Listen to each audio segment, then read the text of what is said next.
xildhibaano ka tirsan golaha deegaanka Gabiley ee xisbiga wadani iyo garabka dhalinyarada ee isla xisbigaasi ayaa ka hadlay dhacdadii shalay ee khilaafka golaha baarlamaanka Soomaaliland xadhigii lagula kacay xildhibaanada wakiilada waxayna hambalyo u direen xildhibaanada golaha wakiilada ugu jira gobolka Awdal sidoo kalena waxay tacsi u direen dadkii ku geeriyooday mudaharaadadii maalintii shalay ka dhacay qaar ka mid ah gobolada dalka Soomaaliland iyagoo arrimahaasi ka hadlayana waxa hadaladoodii ka mid ahaa arrinta qeyral dastuuriga ah ee shalay toole ka dhacday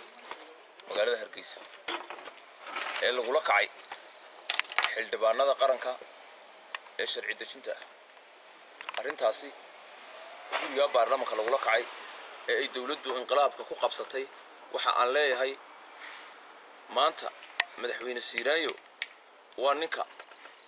dimuqraadiyadda Soomaaliland gudmadu ku riday waxa dhacday in gurigii baarlamaanka RRU la dulgeeyo la duldhigo ciidamada RRU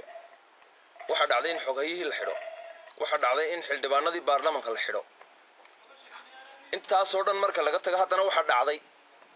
inuu madaxweyne Siiraayo intuu TV-ga soo fadhiistay inuu yiraahdo waxaan ka xunahay askarta la laayay waxaan leeyahay madaxweyne waad garan weyday askar lama leeyahay dad shicib baa la laayay shicib dhacdadii shalay dhacday inna lillahi wa inna ilayhi raaji'uun baleena reebro gabadhii ka inantii dhimatay oo ka taxsideena dadkii ka dhaawacay khasaaro soo gaarina waxaan leenahay ilaahay shaafiyo dadkii khasaaro soo gaarina kan waxaan leenahay ilaahay wax ka qabaad igu bedelo inta dibad waxaan la yaabo noqotay xildhibaanadii qaranka jamhuuriyadda Soomaaliland ee madaxweynuhu afkiisa ka qaray inuu xiray haddana uu soo daayay waxay tahay maanta xasanad wax la yiraahdo maanta inay jirin madaxweyne maanta laga bilaabo adiga laftiga xasanad wali sababta xildhibaanada la doortay oo qaran ayaa tiri wala xiray haddana waa sii daynaya ma waxay tahay maanta wax lagu gudtiikiyo inay jirin madaxweyne ku sheegay xasanadii aad lahayd adigu aad gudmud iska helid dadkii reer burco gabadhii masaakiinta ka dhimatay xabadii askartu ridayeen waa dhacdadii Gabiley oo kale shalay sidii burco loo dhacay xabadu waa laba isku mid ah intii ku dhaawacantay iyo intii dhaawacantay baa anagu oo ah dadweynaha reer Gabiley waxaan leenahay ilaahay samiriyay baa diga siiyo inta dhaawacantayna Allah ka kiciyo waana nasiib darro madaxweyne Axmed Maxamed Siiraayo inuu markuu sii dhacayna gabadhi ku dhimatay mudaharaad baarlamaanka ka bilaabmay markuu soo fuulayna oo inaan ku dhintay mudaharaad baarlamaanka ka dhacay waa laba dhacdo labadaba waxa hogaaminaya mujaahid Axmed Maxamed Siiraayo iyo xukuumaddiisa dadkii reer burco